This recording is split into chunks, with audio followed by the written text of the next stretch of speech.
Maintenance can make or break you and your investments. Today, we're going to talk about how to do it right. My name's Skylar with Cedar Ridge Management. My wife and I have been investing since 2011 and been property management entrepreneurs since 2017.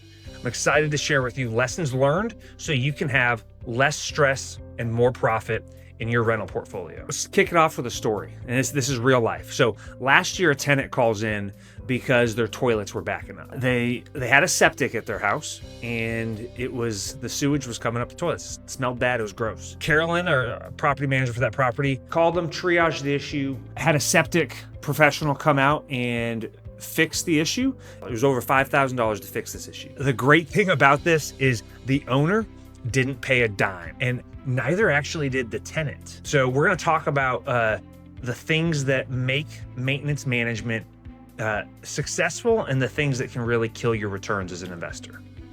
The right way to handle maintenance and how we do it here at Cedar Ridge Management. 1, you want to respond really quickly. 2, you want to triage every single maintenance request.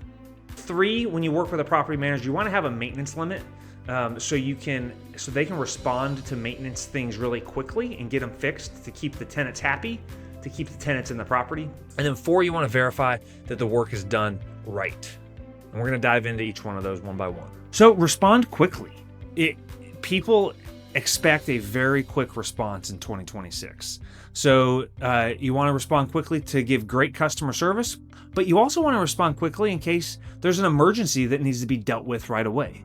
So at Cedar Ridge, we do that in 2 ways. We have some really robust AI that helps initially respond if it's not an emergency. And then we have people on staff that are ready to respond to real emergencies that are defined as pressurized water leaks, which is really the only one that's super, super urgent that shouldn't be handled by 911. So step 1 to properly handling maintenance and giving your tenants good customer services, you want to respond to requests right away. The industry benchmark actually is that you respond to maintenance requests between a half hour and 1.9 hours. That's the sweet spot to respond to something. And this is twofold, right? So 1, you want to make sure that any emergencies or anything that could cause future damage is stopped right away. And then 2, you want to give the tenants great customer service. You'll hear me say this a lot, but tenants move locally because maintenance is handled poorly. So by responding quickly and giving them great customer service and then fixing the thing quickly, you can ensure that your tenants are going to stay there as long as possible, and that's going to be better for your returns in the house and everything involved. Second, you want to triage the issue. And this is a filter that's going to save you money before anyone shows up. And I got 3 examples about this triage. And these are real life scenarios. So a few years ago, a tenant called in and said that they needed a plumber because their toilet wouldn't flush. Well, we called them and figured out what was going on. We found out that they kept a gallon jug of water in the toilet tank, in the back of the toilet tank, because that displaced water. And somebody told these tenants that would save them a lot of money on their water bill. Interestingly enough, the way the toilet was designed, it needed all that water to flush out any solid waste that was in the toilet. So that maintenance issue was resolved right away by telling this tenant to pull out the jug of water out of their toilet tank so the toilet would work properly. And this saved a plumber from going out to the property to fix something and potentially save that landlord, a $7,500 service trip charge just to pull a gallon water jug out of the toilet tank. Another real life example that happens pretty frequently is tenants calling out saying, my outlet doesn't work, can you send an electrician out? And sometimes we definitely will, but we want to make sure all issues are resolved at the lowest level possible. So if it is an outlet not working or something in the house that's electrical that's not working, we first start with, do you know what a GFI is? And we walk them through how to reset the GFIs in their house. And then we even walk them back to how to flip their breakers and check those. So a quick phone triage in this scenario, solve the problem quickly for the tenant, and then also solve the problem really quickly for the owner because they didn't have to send anybody out and it was cheap for them. The third triage in action, and this is the story that I started with. So This tenant calls in because their sewage is backing up into their house. We also found out there was a fiber optic company. So there was somebody laying fiber optic in the neighborhood and trenching. And Carolyn actually called 811 when she heard about this and found that this company that was laying fiber optic cable cut through the septic lines to this house and was the one responsible for ruining and hurting the septic issue. So she found out who that company was. She contacted that company, and then Carolyn was able to get that company to pay for the septic issue. So the owner, who had a cost over $5,000 to fix the septic issue for the tenant, the owner didn't pay anything because we triaged the septic issue appropriately.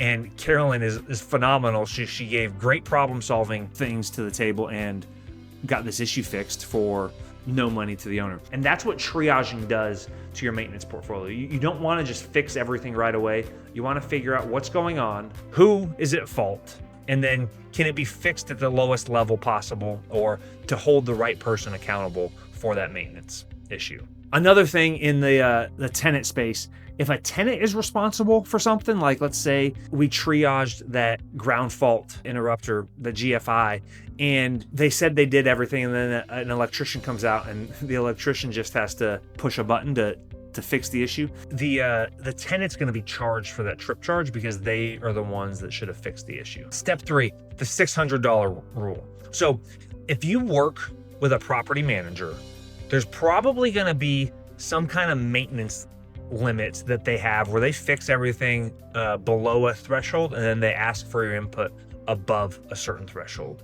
And this is really important because the number one reason tenants move locally is because things take too long to get fixed. So that maintenance limit exists so your property management company can fix things really quickly to provide great customer service to your tenants and to do everything we can to make sure that they renew so we have fewer vacancy in the future. Now, if things are above $600, we're typically going to contact you with a, hey, this thing happened. It's going to be above $600, and what do you want to do? And likely it'll be this thing happened is $777. This is the best vendor, the best price. I recommend we go with it. Or it might be, hey, this thing happened and it's $800. Hope that helps you understand the maintenance limit and how a good property management company is going to use that maintenance limit to keep your tenants happy, give them great customer service, and save you money in the long run. Verification. So how do you know the job was actually done right? You want to make sure that you're getting quality work. And at Cedar Ridge Management, we don't just take the vendor's word for it. So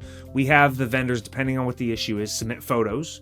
So there's before and after photos of the job so we can verify that the work was done. We send tenant satisfaction surveys as soon as the work is done to make sure that the vendor was professional, timely, and they resolved the issue from the tenant's point of view. If it's something like HVAC that it can't be resolved with a picture, sometimes we'll get a heat sensor with a picture, and we'll do everything we can to verify that the work was done because we don't want to pay for the work until it was done correctly. And sometimes this means that we have to go to the property and do on-site visits to make sure the work was done properly. And if that's required, then we send out a manager to very specifically inspect what was done, so we're making sure that it was done right and are accountable for those dollars. So whether you're self-managing or not, these are the steps to protect your investments and keep good tenants in place. And to kind of really go back to that $600 maintenance limit, if you're a DIYer, if you're self-managing, I recommend still having a maintenance limit, and you tell your handyman or tell the people that are going out,